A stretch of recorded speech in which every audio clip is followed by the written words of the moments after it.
자, 에스겔이 지금 하나님의 권능으로 바벨론 그발 강가에서 수천 킬로미터 떨어진 예루살렘 지금 성전에 와서 그 예루살렘 성전에 임하시는 그 여호와의 영광을 보고 네 생물들 최고위급 케루빔 그룹들 천사들의 모습을 보고 또 어제 말씀에서는 그 그룹들 머리 위에 궁창에 있는 그 찬란한 하나님의 보좌의 형상을 보고 자세히 묘사했었죠.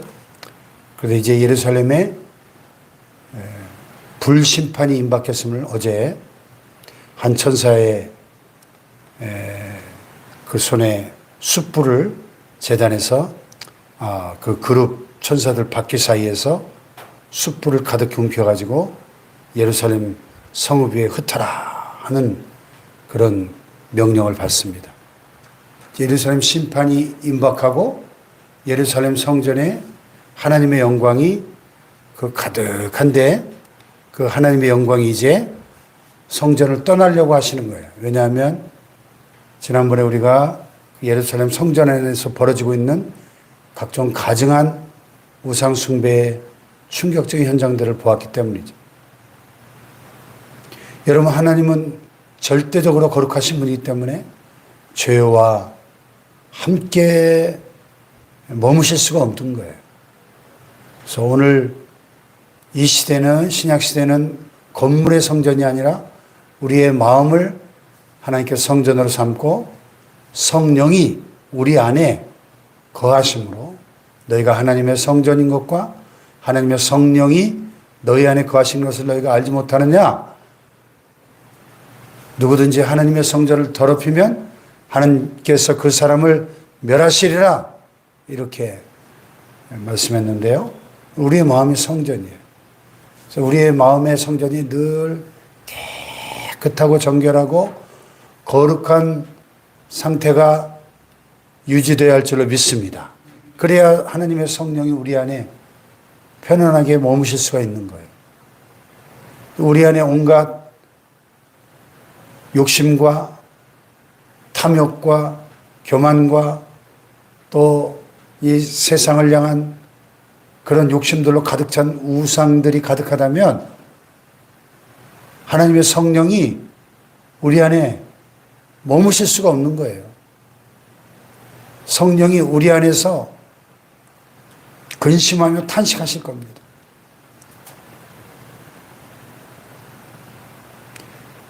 그러다가 끝내 회개하지 않으면 이 이스라엘 백성들처럼 여호와의 영광이 성전을 떠나버리시는 거예요. 오늘 본문에 보면은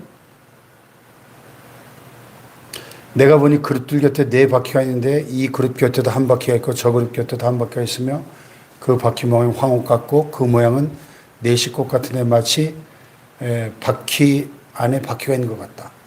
여러분 시편 18편에 보면 여호와께서 그룹을 타고 나르시며 이런 표현이 있거든요. 그러니까 이 최고위급 천사들이 하나님 보좌 가장 가까운 곳에서 하나님을 모시면서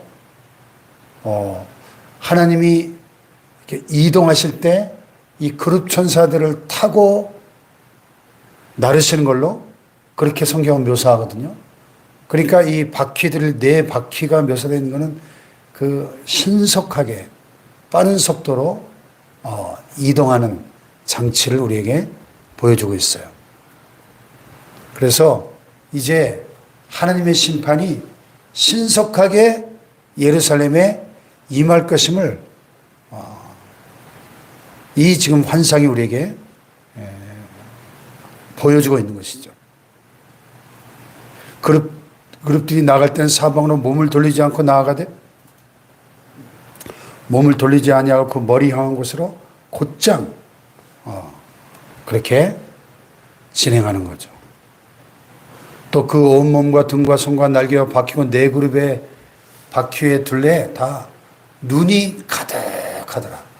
여러분, 우리가 눈이 이 앞으로 이렇게 두 개만 있어도 이 전방에 웬만한 건 다 보이잖아요. 근데 만약에 우리의 머리 삥 둘러 눈이 가득하다고 한번 생각해 보세요. 그 동서남북 사방팔방에 모든 것들을 다 볼 수 있겠죠? 그냥 가만히 서가지고. 그러니까 이 그룹 천사들의 이 바퀴의 둘레에 그 온 몸과 등과 손과 날개와 바퀴의 네 그룹의 이 바퀴 둘레에 다 눈이 가득하다는 건 뭐예요?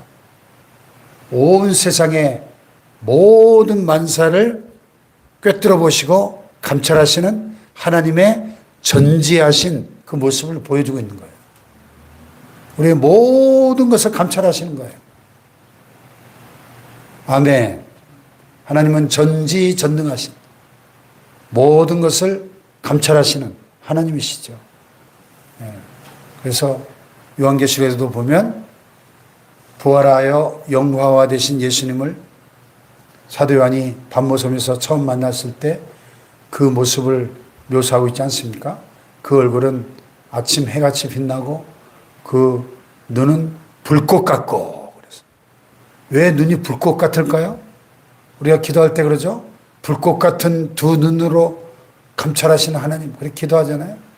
하나님은 오늘도 불꽃 같은 눈으로 우리의 모든 형편을 꿰뚫어 보시고 살펴보시는, 감찰하시는 하나님이심을 믿어야 합니다. 할렐루야. 네. 하나님이 감찰하신다 그러니까 그 불꽃 같은 눈으로 우리를 살펴보신다는 사실이 두려운 사람이 있고 감사한 사람이 있어요. 여러분, 전자입니까? 후자입니까? 우리가 하나님 앞에서 늘 순종하고 또 하나님과 믿음으로 동행하고 또 하나님이 원하시는 그 정결한 삶이 깨끗한 우리의 심령이 유지가 되고 있다면 하나님이 나를 보고 계시다는 사실이 참 든든하고 안전하고 감사할 거예요. 근데 내가 뭔가 지금 하나님 말씀에 불순종하고 세상 욕심에 사로잡혀 있고 좀 잘못된 길로 가고 있다면 하나님 불꽃 같은 눈으로 나를 보고 있다는 사실에 가슴이 철렁할 겁니다. 여러분, 어떤 상태입니까? 하나님 나를 아신다는 사실이 우리에게 든든한 안정감을 제공하는 것이 되어야지 그것이 두려움이 되어서는 안 되겠죠. 시편 139편에 보면 다윗이 이렇게 고백했어요. 여호와의 주께서 나를 살펴보셨으므로 나를 아시나이다. 감찰이죠. 감찰. 자세히 보는 거예요. 그냥 대충 보는 게 아니라 살펴보시는 거예요. 우리를 자세히 감찰하시는 거예요. 주께서 내가 앉고 일어섬을 하시고 멀리서도 나의 생각을 밝히 하신대요. 나의 생각도. 아멘. 나의 길과 내가 눕는 것을 살펴보셨으므로 나의 모든 행위를 익히 하시오니 여호와의 내 혀의 말을 알지 못하시는 것이 하나도 없습니다. 이렇게 우리의 모든 말과 생각과 행동 하나하나를 다 감찰하시고 아신다는 것. 아멘. 하나님이 내 모든 것을 아신다는 사실이 우리의 마음속에 든든함이 되어야지 이것이 두려움이 되면 안 된다는 거예요. 네. 그래서 여기 오늘 하나님 보좌 가장 가까운 곳에 네 그룹 천사들의 그 온 몸과 등과 손과 날개와 바퀴둘레 전체에 다 눈이 가득했다고 하는 것은 온 세상의 만사를 감찰하시는 하나님의 전지하신 속성을 우리에게 잘 보여주고 있는 거예요.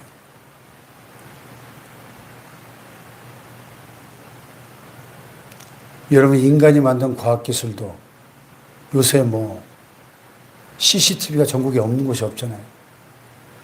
네. CCTV. 우리 교회 입구에도 CCTV가 있어요. 카페에서 달아나가지고. 그 전에 한번 교회에 그 자동키가 박살이 난 거예요. 그래서 아니 어떤 놈이 이런 걸 다 이렇게 박살을 내고 가지? 그래가지고 CCTV를 돌려보니까 내가 문을 열고 들어갈 때까지만 해도, 얘가 멀쩡했어요. 근데 문을 열고 들어와서 얼마 안 돼서 이게 덜렁덜렁해진 거야. 그러니까 이게 지금, 예, 하도 열고 닫아가지고 이게, 예, 떨어져 버린 거야, 이게 커버가. 그래서 자동키를 자동으로 교체를 했는데, 뭐 중국 같은 나라는 그쪽 IT 기술이 세계에서 가장 발달한 나라죠. 빅데이터. 15억 인구의 모든 데이터를 지금 다 가지고 있잖아요. 중앙정부에서. 공산당 중앙정부에서. 감시 통제하기 위해서. 그래가지고 중국 전역 어디를 가든지 딱 그 CCTV가 다 찍으니까 그냥 이 안면 인식 기술이 얼마나 발달했는지 그냥 얼굴만 딱 찍어도 예를 들어서 지금 이 교회 앞에 큰 길 내가 지나갈 때 이 중앙정부 그 메인 컴퓨터에서 다 보고 있는 거야. 지금 홍성진 목사가 지금 이 편의 세상 대로변을 가고 있네. 딱 찍어가지고 얼굴 보고 다 아는 거예요. 인간이 만든 과학기술도 그 정도라면 여러분 온 세상 만물을 창조하신 전지전능하신 하나님이 우리의 무엇을 안 보고 계셔 무엇을 모르겠습니까? 아멘? 네. 그러니까 여러분 주님이 내 모든 사정을 아시고 내 모든 형편을 아신다는 사실이 얼마나 든든해요. 예. 어떤 목사님이 그냥 그 시골교회에서 젊은 시절에 시골교회에서 그 노인들 몇 사람 놓고 참 고생하면서 이렇게 목회하다가 좀 어떻게 이렇게 도시교회로 이렇게 임지를 옮겨가시게 됐나 봐요. 임지를 마치고 이제 시골교회에서 이제 도시교회로 기차 타고 자 이제 이사 가기 위해서 가는데 주님의 음성이 들리더래요. 사랑하는 종아, 내가 너를 안다. 고생 많았다. 이 주님의 음성 항상 간단하게 주님의 그 메시지는 항상 단순 명확하죠. 사랑하는 종아, 내가 너를 안다. 고생 많았다. 그냥 그 한마디에 그냥 그 지난 세월에 모든 고생했던 것들이 다 눈 녹듯이 사라지면서 그냥 눈물이 주르륵 흐르는 거죠. 내가 너를 안다. 여러분 주님이 우리를 아십니다. 할렐루야. 예, 다 눈이 가득하다 그러잖아. 모든 걸 보고 계세요. 눈을 만드신 자가 보지 않으시랴? 귀를 지으신 이가 듣지 않으시랴?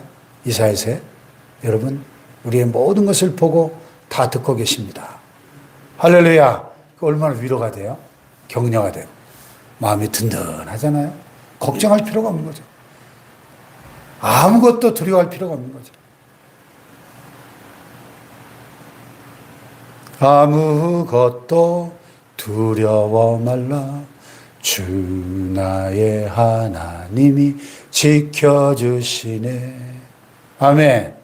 아무것도 두려워하거나 놀라거나 염려할 필요가 없는 거예요. 다 보고 하나님이 아십니다.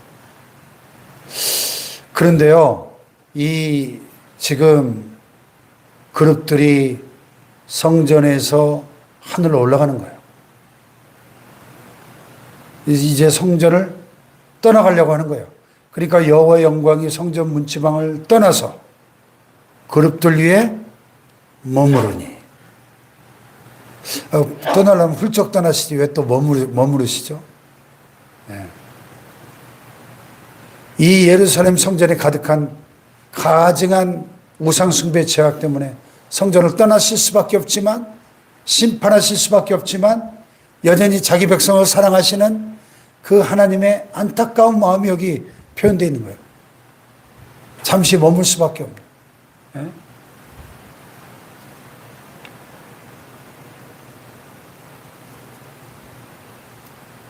속 썩이는 자식들을 나무라고 야단치고 돌아서지만 가다가 다시 머물러 돌아볼 수밖에 없는 그 부모의 심정 같은 그런 하나님의 마음을 엿볼 수 있는 거죠. 그릇들이 날개를 들고 내 눈앞 땅에서 올라가는데 그들이 나아갈 때 바퀴도 그 곁에서 함께 하더라. 그들이 여호와의 전으로 들어간 동문에 머물고 이스라엘 하나님의 영광이 그 위에 덮였더라. 성전 문지방에 머물고 또 다시 동쪽 문에 성전 동쪽 문에 하나님의 영광이 한 번 더 머뭅니다.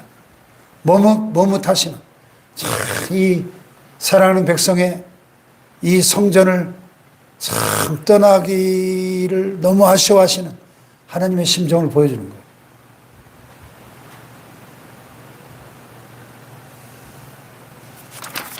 여러분, 오늘 말씀의 제목을 보니까 사랑하기에 멈추어 서시는 하나님이에요. 사랑하기에.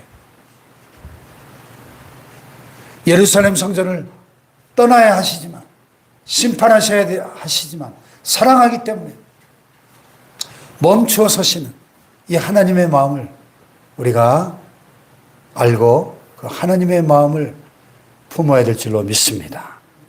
예, 자기 백성에게 회개할 기회를 주시고 회개하고 돌아오기를 애타게 기다리시는 하나님의 심정을 우리가 깨닫게 됩니다. 오늘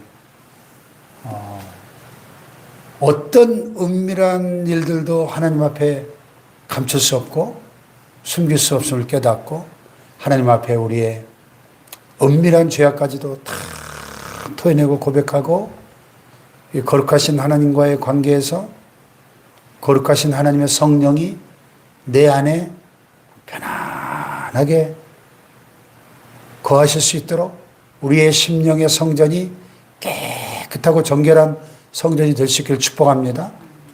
하나님의 성령을 근심하고 탄식하게 만들고 성령을 슬프시게 해드리고 성령이 결국 떠나실 수밖에 없는 그런 비극이 우리 가운데 일어나지 않도록 하나님의 성령이 예루살렘 성전을 떠날 수밖에 없었던 이가봇 하나님의 영광이 예루살렘을 떠날 수밖에 없었던 이 이스라엘의 이 비극의 현장이 재현되지 않도록 오늘 우리 안에 철저한 회개의 영이 임하고 하나님 앞에 우리가 우리의 죄를 철저하게 회개하고 깨끗하고 거룩한 심령들이 되어서 하나님의 영광이 늘 우리의 심령의 성전에 충만하게 머물 수 있는 거룩한 하나님의 사람들 될 수 있기를 축복합니다. 기도하십시다.